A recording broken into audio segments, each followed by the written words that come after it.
But actually, I go even further than that, and I'm actually going a lot easier on ropz than almost any other player in the scene. Because most players who would be in seemingly his position now, in a team that's like top 10, top 15, around that kind of scale in the world. They've had some good performances online. They're qualifying for lands. They've got other good players in the team, not necessarily world-class players necessarily. Other people who would be in his position like that have all these advantages and all these elements of experience that ropz doesn't have. And so as a result, he does get a pass. He does get a get out of jail free card. He does get a remission that's specific to him for right now. Because think about how most players get to that position. Okay, they climb up through the competitive ladder. I don't mean the ladder in FPL sense. I mean they play in other teams. They play in tier 3 teams, and then they play in tier 2 teams, and they move up as they prove their worth and as they prove their role and as they have results individually and team-wise on LAN. They play with older veterans who are falling down the scene, but still have in wisdom they can impart and still play the game a certain way that you can pick things up off them and you can team play off them, and they can give you interesting pieces of information about how star players they played with work, much as in traditional sports. They learn the game from their teams as well. Their team leader gives them information. They get to go to smaller lands. And no one knows you yet, the world isn't watching, you have a chance to get over your nerves, to prove yourself, to get some consistency, to get comfortable in the environment. And these small lands are much smaller than DreamHack Tours. DreamHack Tours wasn't a tier 1 event by any means. But even that tournament and the teams that are at it are bigger than the kind of lands we're talking about that these players test their mettle at, as it were. Or, even if a tournament that was one of your first big lands was a DreamHack Tours size tournament, you'd at least be on the worst team there, or on one of the worst teams. You'd be on a Tricked, or one of the lesser teams in that particular response, and thus, less expectations. Your team is worse, you also won't be going further in a tournament, and contrasted to your team, you won't, in a relative sense, look as bad. Whereas, yes, ropz didn't look very good, contrasted against mouse sports that did pretty well at DreamHack Tours, actually, and a lot of the players were, specifically Oscar, really going off, you know. In this team he's in now, he only really has 2 veterans. He has Oscar, who wasn't at an elite level but played a long time, and he has Chris J, who played a long time but at a much lower level and has played now a bit at the top level. He doesn't have a whole lot of players to learn from and who can teach him what to do, and he hasn't worked with players over the years to get to this point. He also doesn't even have a real in-game leader in most ones. That's something they're still really juggling at the moment and trying to figure out, and they're trying to figure out how they're going to play, and they've got a good sense at the moment, but there's no tactical genius. There's no guy who knows everyone's role and can read the game in that sense. So who is there to help ropz find his role and identify what he's going to do? Then you've got to add in the final aspect that, like as I said, because you play at a lot of lower lands, even very good players get to work out their nerves and become more comfortable and learn how you set up and how you peak in a day and when to eat and what to do and how much smart time to spend with the team to get the good culture and the good harmony going, and how much time to spend it privately so that you decompress, you're not stressed out as much. There's a lot of variables going on here that ropz has to learn the ropes, as it were, very, very quickly. And as a result, I'm willing to give him a bit more time. And I think you've already seen from one land to the next, he has started to accustom himself some more. And for someone like him, beyond the 3 lands and the few months that you normally give the other players, I think you've got to give this guy 6 months, because we don't even know at the end whether this will be the final team he's on, or whether this team will look like this, or whether they'll bring in different players to work with him. He's clearly someone who has some talent, but he's in a very difficult, very harsh, his learning curve is incredibly steep because he's starting so high up on the ranks and with so many expectations on him. So I just want to see where he's going to go. And I'm willing to give it a little more room to breathe before we judge too harshly on this young man. One of the things I think's really misunderstood is people make it sound like you're one of these people, like BMAS in your team, Brokey, where the way they got their attention was they were just mad fraggers. Like, they just had good aim and they were fragging everyone. Like, that is not the reason you got attention. Like, the reason you got attention is because people thought you cheated because you just won every fucking clutch, and then you did that weird thing where you, like, looked at the second monitor, or you're just really good at cheating and you just have your second monitor to cheat on over there. Whatever it was you were doing, like, it was like, in theory, it was like, basically the premise they couldn't believe, as far as I can tell, ropz, is that essentially, if you don't cheat, you were just really good in clutch scenarios, which a young player, that's normally the area they're terrible in. So what would you say about this aspect? Because it wasn't just like raw aim. No one was saying you were like the maddest fragger, right? Yeah, a very good place to start. Well, I've always considered myself as a smart person in that sense, and I think that translates to how I play CS. And it's true. The reason I did get called out because I was making, to what it seems to those pros, unreasonable plays and unreasonable clutches and things I shouldn't do, just outplaying them in general. And that's what caught their eye, and and it made them think I was cheating. And it's tough to defend myself in that position, since obviously I have no experience, I have no history, and somehow I'm still outperforming these experienced players in areas which I shouldn't. So it was a tough time. Because I've got sort of detail that people might not have thought of, which is because you came in the team when you were like 17 years old, you were a really inexperienced player, like forget even the age, you hadn't played pro Counter-Strike, you'd just been an FPL player. People still in their brain think you're really young, ropz. But the problem is, mate, you're 20 now. Now, here's the thing. When Simple was 20, he'd already won a bunch of Tier 1 tournaments, being the final of majors. When Nico was 20, he was in fucking FaZe Clan. That was when he had Carrian. He was like one of like top number 2 player in the world or whatever. So there's no excuses now, mate. You've just got to be the best you can be, right? Can you be a player on that level, you think? I think I can be, for sure. It obviously also depends what you have surrounding you. But yeah, I mean, actually, it's actually hard to say because I mean, considering I'm like slightly a different player than those guys. Sure. I'm obviously in the lurk role, and I know that I get praised a lot, and people are saying that I'm in probably the best lurker in the world. I think that still shows that it's possible.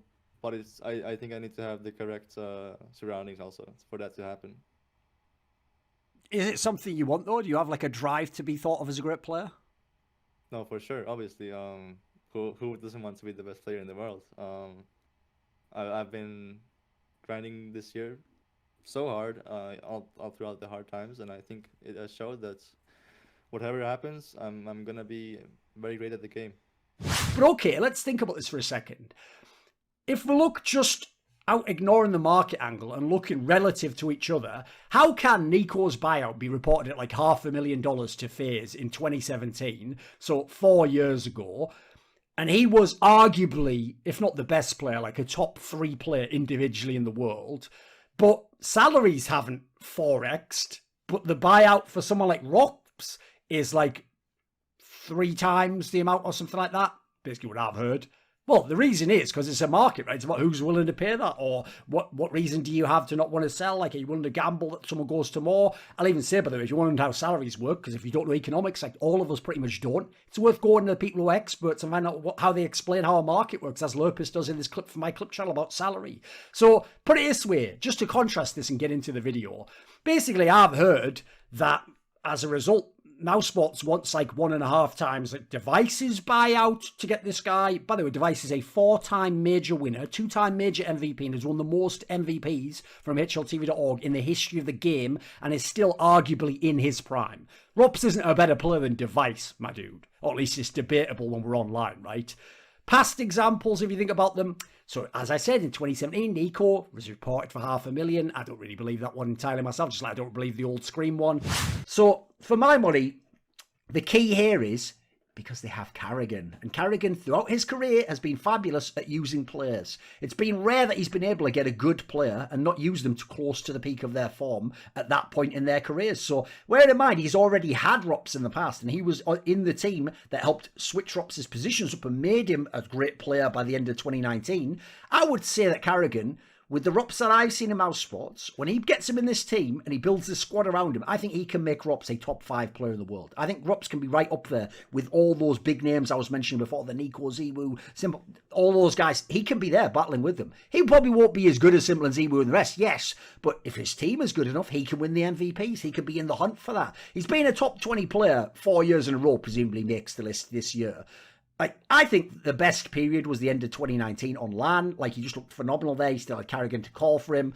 I thought Dexter, and in the past Chris J, I didn't think they fully brought the best out of ropz. I think in part because he himself didn't necessarily seem to know how to use himself, and seemed a little bit of, like, he was obviously inexperienced and not as big a personality. So I think he kind of just chilled a little bit in some of those lineups. Whereas I think in this particular era when he had Dexter, I think Dexter didn't really know how to use some of these players. I think ropz just did what he wanted, played a little bit selfishly, fragged out. Even then, actually, sometimes it was a little bit underwhelming. You only really had Frozen for help most of the time. It was a very dysfunctional team beyond Flashpoint 3, right? From the ropz side of the equation, individually, it's a great move, obviously. He was way too good for mouse spots already. Definitely once Carrigan left and once the team went to shit, because he was still a very good player. He did stay for a year too long for my money. I would have thought he should have gone in the past anyway, or he should have been the first to leave and then someone like Carrigan follow. But you know what? He got out eventually. He wanted to go. It seems like FaZe is an ideal location. I mean, I will say, looking at the lineups before he signed, I personally would have liked him potentially go to G2. Imagine if G2, by the way, just went big balls and Carlos actually did like the fucking Pat Riley. You don't just go and get one of the big like players you could get. You just get them all. Imagine if he'd have come and announced today, I'm only keeping Nico and Hunter. Aside from them, I'm going to sign ropz, Alexi B, and Monacy. Mate. Like, the Monacy guy doesn't even have to work out. Like, we can gamble on that with the pieces we have there. I think that's the most fire move you could do. But it seems like G2 maybe didn't want ropz in the end, or maybe he chose FaZe over them. So in that scenario, you know what? It's not as much of a slam dunk. Like, realistically, what you're choosing between is Carrigan and Nico there, right? You're choosing either, I want the IGL, and let's be real, he's already played with Carrigan, or I'm going to play with another great superstar player, and I'm going to be the sidekick to him. Okay, we can see which way you pick. A lot of players, by the way, might actually go the latter on that one, but I get why ropz might go the Carrigan side, and again, maybe G2 wasn't willing to buy him out or for as much, or maybe he didn't have the interest himself. There's been some slander of ropz I've been seeing of you on some of these shows, so I also want to confront you, so I want to hear your thoughts first, but then I've got a little bit of pushback for you on this one. Okay, well, if you want to, my opinion on ropz, to put it out there as publicly as possible, is just that I'm a bit of a person that undervalues I think he's mad overrated. I think ropz is like probably the most overrated player in all of tier 1 CS. Actually, I think that he has so, like, if you took away the stats and looked at rounds where he actually creates winning impact, it's not nearly as high as his stats are there for. Like, that's my take on ropz. I think that ropz is like incredibly talented. He's like, it's really cool to watch his methodical way to play out every situation, because it's like it's almost like you're using like a poker bot when you're playing Hold'em, when you actually get told exactly what you should do on every hand based off of pot odds. Yeah. And it kind of feels like ropz is mentally calculating that all the time. So in terms of demos to watch to learn the game, he's fantastic. In terms of actually always making the play that's going to win in that moment, or like in the greater scheme of things, I don't think he's always doing that. I feel like he's frequently like, dude, like, why did you not try that 1v2 even though the bomb still had 25 seconds left and you're this mechanically gifted? Like, what's going on here? I've seen him say he was like the A player for mouse sports, and he would save in, the opposing team, the T side, would hit the A bomb site, and he'd be in apartments. This is on Mirage, I'm guessing we're talking about. Right? No, on Inferno. On Inferno, right? Okay. On Inferno, he would be in the apartments. He'd get a kill in the apartments, and then just not ever peek again for the entire round. And it's just like, dude, this is a good post plant situation for a retake, and you decide that you're not even gonna try to even go for a jiggle at any point in this. Like, it's just shameless. It's just shameless to me sometimes. The way he plays is so stats driven. My problem is this, and this is the last part that I did set up, right? I was cool with the slander when it was just essentially he's being a bit of a cunt. But then I think you did. This is what I want to see if you can defend this. You then tried. Now listen, we all know the best way to make 1 point is to make a really edgy side point, isn't it? That sort of, woo. Here's what you said. You tried to make the case, but the others I noticed weren't even fucking listening on that podcast, because one of those shows where everyone's on a second monitor the whole time. They don't listen like I do. But here's the thing, Murray, I do listen. So you were this close to saying that Frozen is better than ropz. True. Frozen is better than ropz, right? I know the way I put it for Frozen versus ropz is that when Frozen has a 1.2 rating in a game, they win the game. When ropz has a 1.2 rating, that's just any game. It has no bearing on the winningness or the losingness of whatever team ropz is on. That's it. Yes, that's how you phrased it. Here's my problem with that. It's an obvious follow-up I hope you have considered. Because in the games where Frozen has the 1.1 odd rating, ropz probably also does really well. He's fucking almost always doing well. The problem is this, right? If I take out ropz and you only have Frozen, and I take out Frozen, I only have ropz, which team's doing better? I think it's going to be the latter. You can disagree, but that's my problem with that. Essentially what you've done there is you've took someone who doesn't have the expectation of being the star player, and it would be like doing the same thing about Bit. Like, I'm sure when Bit has the best stats in Na'Vi, they've never lost a game. But the point is, like you can't say he's better than Simple, can you? Because the team construction wouldn't be the same. In your career, you are someone people know, like you are a fan of the game. You're not just some guy who came out and say, wow, I'm good at the game. Like, you've always been around Counter-Strike. What does it mean to ropz to win the major in Counter-Strike? I think nowadays you get the trophy in game and you get your name on the trophy. I think that's like one of the coolest things you can ever have. Oh, you do the flasher where you pull up the in-game item and watch the trophy experience. You do that, do you? Okay. Yeah. That's like one of the. That's pretty cool. That's pretty cool. But I mean, winning the major, it's a dream for any player, and has been for mine as well. And it's kind of makes you think what's next, because obviously there's not anything else to do than just to do it again at this point, unless they create another tournament with higher prestige. But yeah, for now you can just repeat it and do it all over, because it is the highest, most prestigious tournament anyone can win in CS, and it again gives you another perspective on your career and on even life, because it kind of makes you reflect on just what's next, and should you do it all over again? And I think I definitely want to do it all over again. You know, I'm always rep my set, and the people who've got my back are the following people who support my videos: Matt Pugnatio, Rajcula, Jasun, Jensen Goh, Tosh, Toucan, and you know, the all-time ride or die, Jerky's minion, isn't it? Special thanks to him. Do you want to suggest a topic or a guest for my content? Want to find out who the upcoming interview subjects are? Do you want to take part in one of those long discussions with me where you set the topics? Maybe you want to ask me a question for my video AMA? Well, all of those perks and more are available where? At the Patreon link in the description box below. So put your money where your mouth is and join the Scroominati today. You dig?